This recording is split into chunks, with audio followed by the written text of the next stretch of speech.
Dari motor tua apa adanya, berubah jadi Suzuki Shogun SP dengan aura motor kolektor. Dan ini bukan motor customer, ini motor yang saya beli, saya restorasi, lalu saya jual. Kali ini ada Suzuki Shogun SP, generasi ketiga dari Suzuki Shogun. Sebelumnya saya sudah pernah merestorasi dua generasi Shogun, mulai dari Shogun Kebo lalu Shogun R.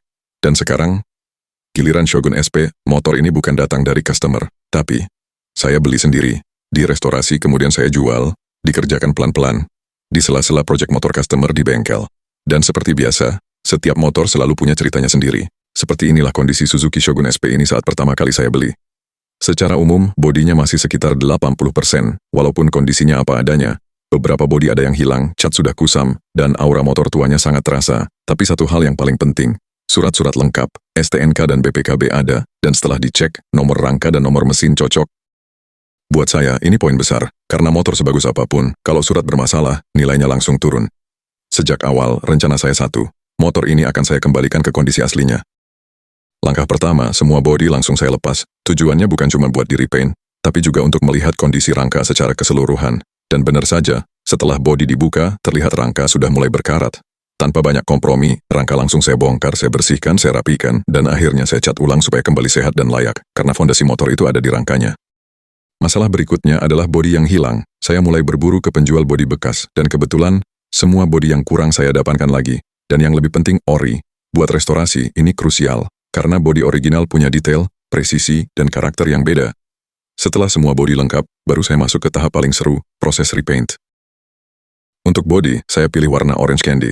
Bukan tanpa alasan, warna ini bikin Shogun SP kelihatan lebih mewah, lebih hidup, tapi tetap cocok dengan karakternya. Striping, tetap pakai striping asli Shogun SP. Rangka saya cat hitam glossy, mesin saya finishing warna silver, supaya tampil bersih, rapi, dan elegan. Semua bagian saya kerjakan pelan-pelan. Karena restorasi itu soal detail, bukan kecepatan. Setelah semua bagian selesai dicat, motor ini mulai saya rakit kembali. Untuk bagian mesin, tidak ada perbaikan besar. Hanya penggantian pompa oli saja. Selebihnya, mesin ini masih sehat.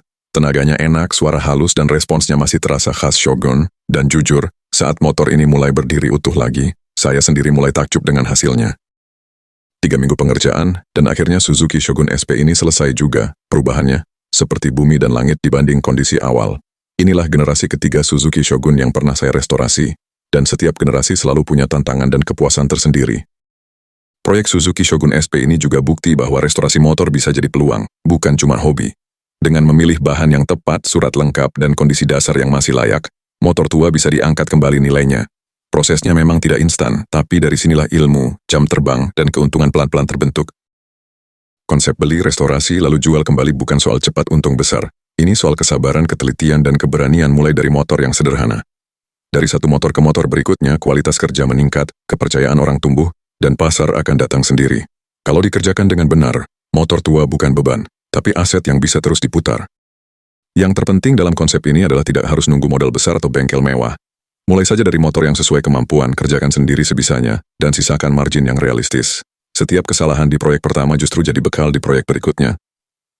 Dari situlah mental kita terbentuk bukan dari teori tapi dari motor yang benar-benar dikerjakan. Kalau semakin banyak orang berani mencoba konsep beli, restorasi, dan jual seperti ini, ekosistem motor tua akan terus hidup. Penjual bahan terbantu, tukang cat dapat kerjaan, bengkel kecil bergerak, dan motor-motor yang tadinya terlupakan bisa kembali ke jalan.